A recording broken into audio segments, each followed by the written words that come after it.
अब यहाँ रिजर्वेशन में एक बात समझना, हमको रिजर्वेशन में क्या बोला गया कि मान के चलो अगर जनरल में 90% मार्क्स चाहिए है ना, तो हमको कितना चाहिए समझ लो 75 या 80 है ना, कितना नंबर चाहिए, यानी कि हम लोग पढ़े लिखे नहीं थे इसलिए इतना नंबर चाहिए था। अब यहाँ बराबरी हुआ क्या, हम लोग 90% स्कोर नहीं कर पा रहे हैं आज भी, तो ये बराबर हुआ क्या, नहीं हुआ। हमारे लोग आज भी अगर 90% स्कोर करने लायक नहीं है तो सरकार को ये बात भी ध्यान देना चाहिए कि सरकार हमको किस तक पहुंचाए, तब तो हम जनरल कैटेगरी के सामने फाइट करने लायक बनेंगे, है कि नहीं। लेकिन ऐसा नहीं हुआ, सरकारी नौकरी मिल गया और आप लोग अब बैठ जाओ, है ना। एक बार सरकारी नौकरी आप लोगों को मिल गया तो अब आप लोग क्या है, आगे के वंशज आपकी सरकारी नौकरी पाने के लिए जनरल से बैठ गए। ये पॉसिबल है कि अगर 80% हमारे लोग लाते नंबर, 75% लाते हैं, और अगर जनरल वाले जो सालों साल से समाज में ऊंचे हैं, है ना, सालों साल से जो समाज में ऊंचे हैं, राज कर रहे हैं, वो लोग आसानी से 90% कई लोग ले आते हैं और हमारे लोग अभी भी 75 लाने के लिए मारे जाते हैं, है ना। तो अगर ऐसी हाल है तो रिजर्वेशन खत्म कर देने के बाद हम 75 भी नहीं ला पाएंगे, हम सीधा 50 में उतर जाएंगे। वाहिगुरु जी का खालसा, वाहिगुरु जी की फतेह। पिछले क्लास में हम लोग देख लिए रिजर्वेशन के बारे में, आज हम लोग देखेंगे अभी जो रिजर्वेशन में ऑर्डर हुआ है 1 अगस्त 2024। अभी इसी महीने 1 तारीख को सुप्रीम कोर्ट का एक ऑर्डर आया है SC ST रिजर्वेशन, इसमें SC ST रिजर्वेशन।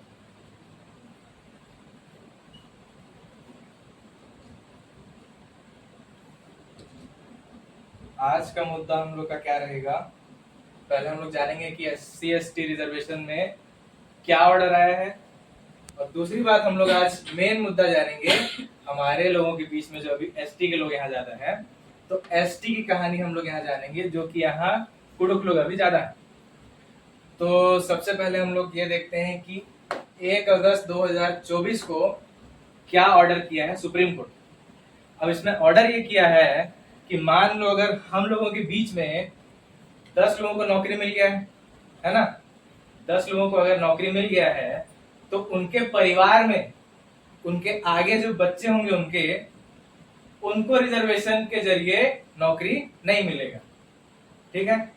तो यही मेन ऑर्डर हुआ है। ये किस बात को लेके ऑर्डर हुआ कि ST को जो 7.5% रिजर्वेशन मिला है और SC को समझ लो 15% रिजर्वेशन मिला है। अब इसमें बात क्या उठा रही है सरकार, या फिर बोल सकते हो आप सुप्रीम कोर्ट के सामने क्या चैलेंज आया कि अब इतने परसेंटेज में कई लोगों को नौकरी मिल चुका है, इसमें भी कई लोगों को नौकरी मिल चुका है, मतलब कि ये लोग किसी न किसी अधिकारी पोस्ट में भी बैठे हैं, कोई ना कोई, और कोई ना कोई किसी न किसी नौकरी में बैठा है, अधिकतम लोग बैठे हैं, ऐसा सुप्रीम कोर्ट का बोलना है। और सुप्रीम कोर्ट उसको लेके क्या कर रही है कि रिजर्वेशन का मुद्दा क्या था, निचली जातियों को यानी SC ST OBC को ऊपर समाज में ऊपर लाने का था। तो जब इनको नौकरी मिल चुका है तो अब सुप्रीम कोर्ट इसमें ऑर्डर क्या दे रही है कि अब जिनको नौकरी मिल गया उनके परिवार में किसी को नौकरी नहीं मिलेगा। ये सही है क्या, या सही है क्या, नहीं होना चाहिए ना। अधिकतम लोग अगर ST के लोग यही बोलेंगे कि ये नहीं होना चाहिए तो ये मुमकिन है कि फिर से सरकार को ये रिजर्वेशन देना पड़ जाए, क्योंकि अधिकतम लोगों का मांग अगर ये है तो सरकार को झुकना पड़ेगा। यानी कि अगर हम लोग उसको मजबूरी बताएंगे कि आज भी हमारे लोग गरीब हैं, उतने पढ़े लिखे नहीं है, भले सरकारी नौकरी जगह मिल गया है, तो इस बात को समझी क्या सरकार, नहीं समझी ना।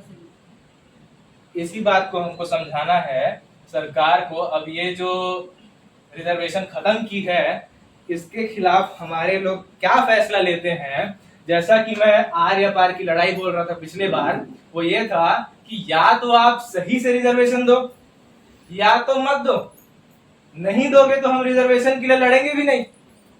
हम कुछ अपनी खेती बाड़ी करके अपने जमीन में अपने मालिक बन के रहेंगे, है ना। और या तो रिजर्वेशन आप देते हो तो सही से दो। सही रिजर्वेशन का मतलब क्या है, समझ लो ये अगर हम लोग का तमनार ब्लॉक है ना, तो इसमें अगर हमारे एसटी के लोग कितने मिलेंगे, समझ लो ये एसटी के लोग हो गए, ठीक है, ये एससी के लोग हो गए, ओबीसी के लोग हो गए, ये जनरल हो गए। अब यहाँ हम लोग के तमनार में आप देखोगे एससी एसटी ज्यादा है, तो यहाँ के जितने भी सरकारी पोस्ट है वहां पर ज्यादा अधिकतम ऑफिसर कौन होने चाहिए, एसटी एससी। लेकिन ये भी चीज हमको कम ही देखने मिलता है ना। तो ये चीज हमको समझाना होगा कि आप अगर रिजर्वेशन देते हो तो सही से दो, वरना मत दो। ये बीच की राजनीति में हमको मत घसीटो। सूखा वाला कपड़ा से पोंछ लेना।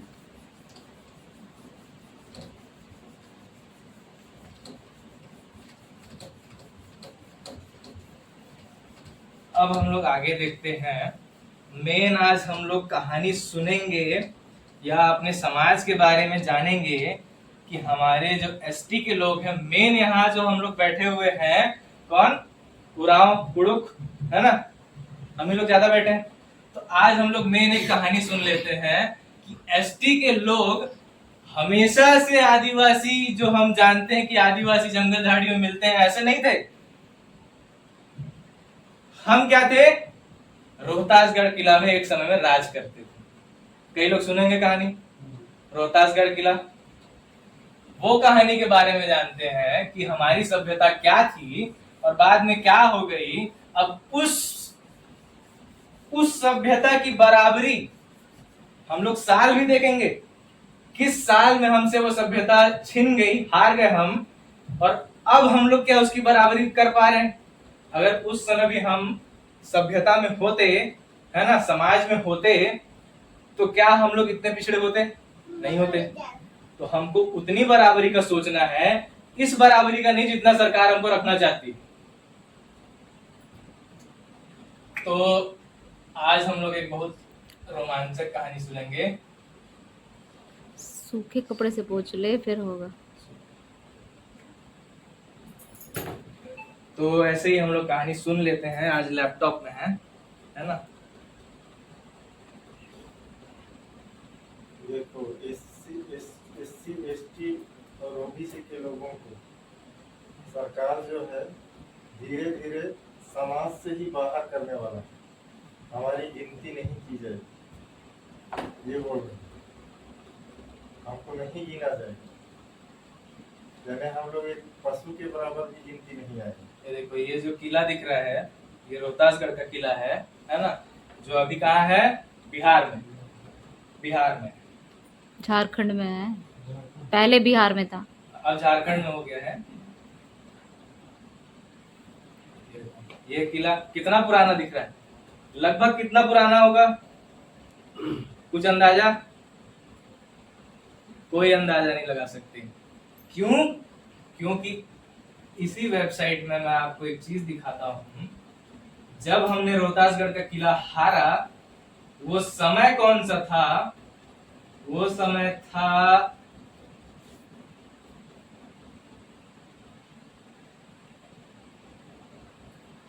500 से 400 बीसी। बीसी का मतलब समझते हो? Before Christ. ईस्वी हम लोग बोलते हैं ना। जैसे अभी क्या चल रहा है, अभी सीई बोलते हैं, करंट एरा बोलते हैं इंग्लिश में, है ना। उसके पहले क्या आता है, एडी, आफ्टर डेकेड, यानी कि 10 साल 20 साल, उसको डेकेड बोलते हैं। 10-10 साल के गैप को डेकेड बोलते हैं। अब ये क्या है, बीसी मतलब कि बिफोर क्राइस्ट, जीसस के पैदा होने के 400 से 500 साल पहले हम लोग कहां राज करते थे, रोहतासगढ़ किला में। अब उसके बाद में हम लोग उस समय से राज करते करते करते करते किस समय हम लोग रोहतासगढ़ किला हारे, 1538। 1538 में हम लोग हारे रोहतासगढ़ किला। 1538 अभी क्या चल रहा है, ईस्वी 2024 1538 ये कितना हो जाएगा? 6 ये हो गया आपका, एक आया, एक का बन गया 11, बारी बारी करते जाओ सब, है ना। एक का बन गया 11, 11 से 3 घटा दो, आपका कितना हो गया? 8। अब ये क्या हो गया? 1, ये हो गया 9। अच्छा, समझ लो राउंड फिगर 500 साल से हम लोग कहाँ हैं? जंगल झाड़ियों में रह रहे हैं। 500 साल से हम लोग कहाँ रह रहे हैं? जंगल झाड़ियों में। वो भी लड़ाई क्या था? शेरशाह सूरी का लड़ाई था। शेरशाह सूरी जब हरिश्चंद्र को हराया, हम लोग किसके सेना में थे? हरिश्चंद्र की सेना में थे। राजा हरिश्चंद्र की सेना थी, उसमें हम लोग क्या थे? रोहतासगढ़ किला में थे। और शेरशाह सूरी जब आया तब भी एक बार नहीं, 2 बार नहीं, 3 बार नहीं, 4 बार नहीं, कई बार लड़ाई लड़ा, लेकिन क्या किया? हरा नहीं पाया। फिर क्या हुआ? जब हम लोग सरगुल का त्योहार मनाते हैं, सरगुल का त्योहार में करम करम बोल लो, सरहुल करम, है ना। तो उस त्योहार में क्या होता है? तब हम लोग क्या रहते हैं? इत्मीनान। इत्मीनान मतलब बेफिक्र होके हमारा एक जश्न का जगह होता है, वहां हम लोग क्या करते हैं? जश्न मनाते हैं। हमारा जो ताल धुन होता है, मादर बजाते हैं, ढोल बजाते हैं, नाचते हैं, वो हम लोग का क्या होता है? पर्व होता है। जलसा। 2 तरीके का जश्न मनाया जाता था, पर्व और त्योहार। पर्व क्या होता है? जैसे हम लोग कोई प्राकृतिक त्योहार मना लिए, प्राकृतिक घटना जो घटा, जैसे कि फसल कटाई, फसल कटाई एक प्राकृतिक घटना हो गया। नवाखाई नवाखाई हो गया। अब एक चीज ये लोग, कोई नया बच्चा भी पैदा हो गया, वही प्राकृतिक घटना है। तब भी हम लोग क्या मनाते हैं? पर्व। त्योहार कब मनाते हैं? त्योहार का मतलब होता है त्योहार जब ये हम लोग रोहतासगढ़ किला से अटैक करते थे किसी दूसरे जगह और जीतते थे, उसको बोलते थे त्योहार। तुम्हारी हार हमारी जीत, ये 2 तरीके का जश्न मनाते थे। तो ये करम का हम लोग कब मनाते थे? ये था प्राकृतिक घटना का जश्न। अब उस पर्व में क्या होता था? सबसे आम कहानी हमारे समाज की, दारू पी के हम लोग क्या करेंगे? मस्त दौड़ नगारा बजा के, मादर बजा के नाचते रहेंगे। लेकिन वो कोई गलत बात नहीं थी उस समय में, क्योंकि साल में जब पर्व मनाया जाता था तभी ये काम किया जाता था, रोज पीना काम नहीं था। जब पर्व मनाते थे, त्योहार मनाते थे, तब पीते खाते थे और क्या करते थे? धन्यवाद देते थे। किसको? प्रकृति को। ये हमारी प्रथा थी, संस्कृति थी। इसलिए आज के डेट में अगर आप देखोगे तो 5 लीटर दारू रखना हम लोग को क्या है? अलाउ है, एसटी के लोगों को, है कि नहीं? लेकिन उसमें भी एक चीज क्या होता है? पुलिस आती है, मान के चलो 1 बोतल भी पकड़ी तो फिर अंदर डाल देती, होता है ना। लेकिन नियम क्या है? 5 लीटर आप रख सकते हो। ऐसा नहीं कि कभी भी पीते रहो, उससे नियम कानून से चलना पड़ता है। तो शेरशाह सूरी का हम लोग को कैसे यहाँ से हराया, उसका कहानी ये है कि आदमियों को तो नहीं हरा पाया, लेकिन ये जानकारी उसको मिला कि आदमी लोग जो क्या है, ये लोग करम के त्योहार में जश्न मनाएंगे। अब उस समय महिला लोग थी किले में, और शेरशाह सूरी क्या किया? 3 बार हमला किया किले में, फिर भी हार गया। ननकी दाई संभाल रही थी मोर्चा। ननकी दाई जो मोर्चा संभाल रही थी, आदमी लोग का वेशभूषा पहन के वो लोग लड़ने निकल गए और 3 बार शेरशाह सूरी को हराया, जो पूरे भारत में सबको हराते आ रहा है। सिर्फ एक किला को वहां की सिर्फ महिलाएं मिलकर शेरशाह सूरी को हरा दी। 1 बार नहीं, 2 बार नहीं, 3 बार। इतने खतरनाक लोग थे हम लोग, और आज हम लोग का क्या हाल है? इतने बहादुर थे हम लोग, और आज हम लोग का क्या हाल हो गया? इसलिए क्योंकि ये 500 साल से हम लोग समाज से बाहर हैं। 500 साल से अगर कोई समाज से बाहर रहेगा, जंगल झाड़ी में रहेगा, तो क्या उसको समाज का जानकारी होगा? नहीं होगा। इसलिए हम लोग क्या होते हैं? जो 90% जनरल लेके आ रहे हैं, हम उतना ही नहीं ला पाते हैं। 50% में कई लोग अटक जाते हैं, कई लोग 75% में, कई लोग 80% में, क्योंकि हमारा दिमाग कहाँ चलता है? जो हम शरीर से कुछ मेहनत कर सके, हमारा दिमाग अब भी वहीं चलता है। तो हमको समाज समय के साथ आगे बढ़ना पड़ेगा, और पढ़ाई लिखाई में भी हमको क्या है, साहस दिखाना पड़ेगा, और पढ़ाई लिखाई में भी हमको क्या है, ऊंचे पद पे बैठना पड़ेगा। इसीलिए आज जो सरकार ये रिजर्वेशन खत्म कर पा रही है, क्यों कर पा रही है? क्योंकि हमको बुद्धि नहीं है कि हमको कैसे उसको जवाब देना है। अगर बुद्धि होता तो आज के डेट में हम लोग सुप्रीम कोर्ट को ये चैलेंज कर देते कि ये हो ही नहीं सकता। उसके बहुत अलग अलग तरीके हैं कि हम ये इसको रोक सकते थे, लेकिन अभी अगर जो शिक्षित नहीं है उनके बीच में मैं बोलूं तो थोड़ा आप लोगों को समझ नहीं आएगा, है ना। तो सीधी तरीके में हम बात करें बिना ज्ञान के, तो बात ये आती है कि अगर हम साहस दिखाएं पढ़ाई में, तो इस रिजर्वेशन के खत्म होने के बाद भी हम कुछ नया ऐसा ला सकते हैं कि हमारे लोगों को हम समाज में ऊपर ले आएंगे। समझ में आया? अब ये शेर सर सूरी समझ लो 3 बार तो महिलाओं से हार गया।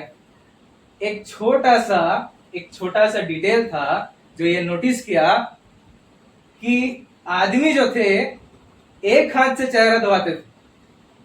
आदमी जब चेहरा धोते थे तो एक हाथ से धोते थे, और महिलाएं जब चेहरा धोती थी 2 हाथ से धोती थी। तो ये चीज जब उसको पता चला तो वो क्या देखा, ये तो महिलाएं हैं, अब इनको हम नहीं हरा पा रहे हैं तो शर्मनाक बात है। तब वहां क्या हुआ, उसका घमंड सर आसमान फट गया, 7वां आसमान फट गया उसका, 7वां पारा, इतना ज्यादा उसका बुरा हाल, शर्मसार।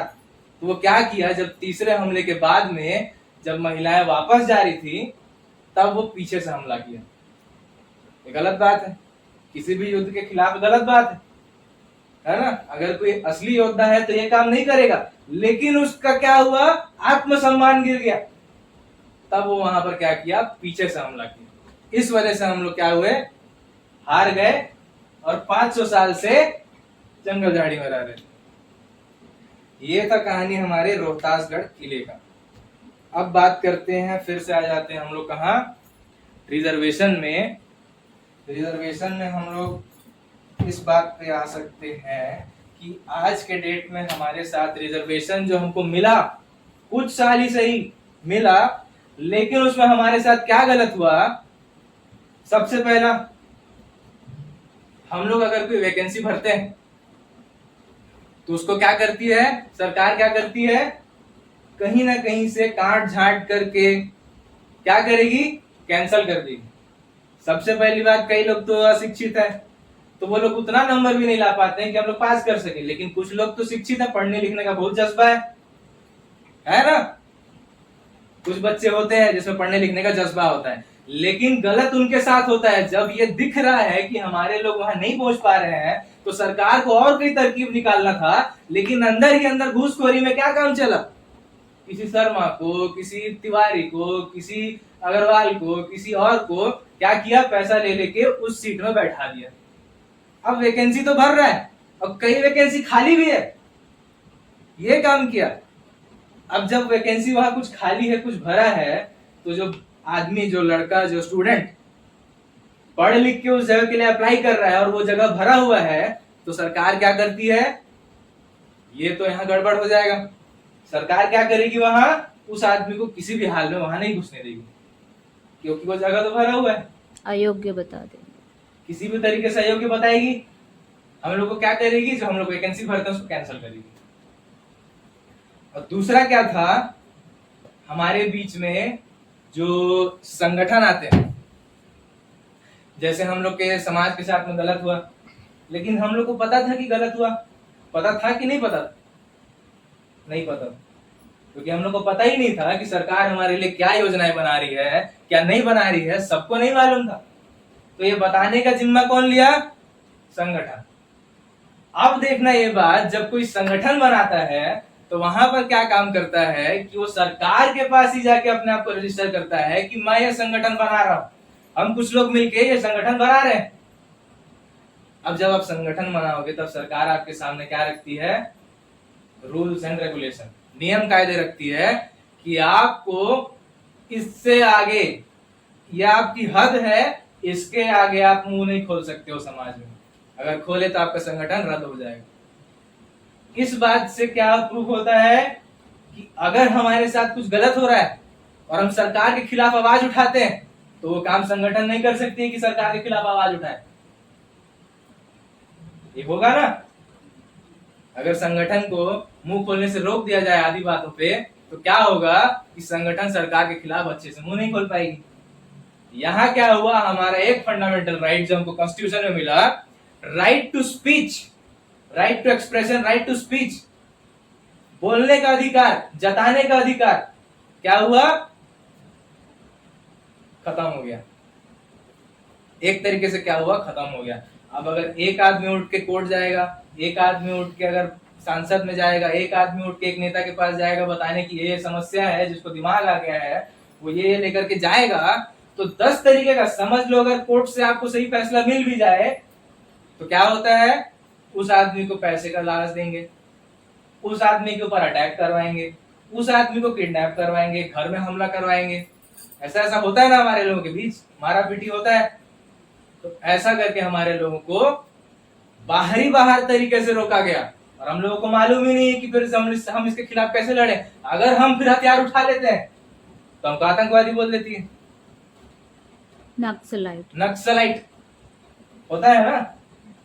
तो हमारे लोग अगर शिक्षित नहीं है तो हमारे लोगों के साथ इतना सब कुछ हो जाता है। इसी के लिए हम लोगों को क्या करना है, पढ़ाई में जोर डालना है। जब तक आप शिक्षित नहीं होगे तब तक आप इसके खिलाफ सही आवाज नहीं उठा पाओगे। तो आज का हम लोग का एसटी का कहानी हम लोग यही खत्म करते हैं। बहुत छोटा क्लास था आज का, फिर भी मेरे ख्याल से एक नया चीज जानने मिला होगा कुछ लोगों को। रोहतासगढ़ किला का कहानी कुछ लोग नहीं जानते होंगे, तो एक जानने को मिला, सुने थे, कई लोग सुने थे, जो बुजुर्ग लोग होंगे, जो बड़े लोग होंगे, है ना, तुम लोग सुने ही होंगे रोहतासगढ़ किला का कहानी। तो आज के बाद आप लोग थोड़ा अपने घर में ध्यान दीजिए कि अपने बच्चों को आप ज्यादा से ज्यादा शिक्षित करिए, ताकि ये रिजर्वेशन खत्म हो। रिजर्वेशन क्या था, सिर्फ एक तरीका था कि समाज में हमारे लोगों को ऊपर लाया जाए, लेकिन इसका और भी कई तरीका है, और भी कई तरीके होंगे ना। एक ही तरीके से सिर्फ नौकरी के जरिए तो हम ऊपर नहीं आएंगे, और भी कई तरीका होगा। तो वो तरीका हम खोज निकालेंगे और समाज में हम फिर से ऊपर आकर के दिखाएंगे। ये चैलेंज हमको लेना है आज। तो इसी के साथ आज की क्लास मैं खत्म करूंगा। वाहेगुरु जी का खालसा, वाहेगुरु जी की फतेह। चीज हम लोग और देख लेते हैं। जैसे अभी हम लोग कुछ समय पहले क्या मनाए थे, 9 तारीख को world indigenous peoples day. Indigenous का मतलब क्या होता है, स्वदेशी, आदिवासी स्वदेशी, 2 शब्द आया। यहाँ कंफ्यूजन होता है। बात यह है कि आदिवासी जो शब्द है उसका भारत में डेफिनेशन क्या है। उसका भारत में डेफिनेशन ये है कि अगर हमारे तमनार या पूंजी पथरा में जितने लोगों का मिसल 1930 का है, 1930 में सबके घर परिवार में मिसल मिला, सबको एक एक जमीन का पट्टा मिला, तो वो 1930 में जिस जगह का मिसल जिसका है, समझ लो पूंजी पथरा में मिसल जिसका भी है, वो यहाँ का आदिवासी है। चाहे वो किसी भी समाज का, किसी भी जाति का हो। भारत में आदिवासी का डेफिनेशन ये है। वहाँ ब्राह्मण भी रहेगा, वो आदिवासी ही कहलाएगा। ये सुप्रीम कोर्ट का डेफिनेशन है। आदि से निवास करने वाले हैं वहाँ। अब ये बात देखना, जो हम लोग इंडिजीनियस पीपल डे मनाते हैं, ये पूरे दुनिया में कैसे मनाया जाता है। जो सभी देशों के आदिवासी, यानी अमेरिका में हम लोग क्या देखते हैं, जो काले लोग हैं, अमेरिका में भी काले लोग हैं, उनको वहां के आदिवासी बोला जाता है, लेकिन वो इंडिजीनियस एक्सेप्ट नहीं करते हैं। बहुत कम लोग हैं जो इंडिजीनियस बोलना एक्सेप्ट करते हैं, लेकिन वहां क्या बोलते हैं, नेटिव। नेटिव का मतलब क्या होता है, देसी। अब यहाँ भारत में ये बात देखना, जो आदिवासी का डेफिनेशन है वो यहाँ भारत में हम लोग क्या मानते हैं, अगर बंदा गांव का है, अगर इंसान गांव का है तो अपने आप को बोलेगा मैं देसी बंदा हूं, देसी आदमी हूं।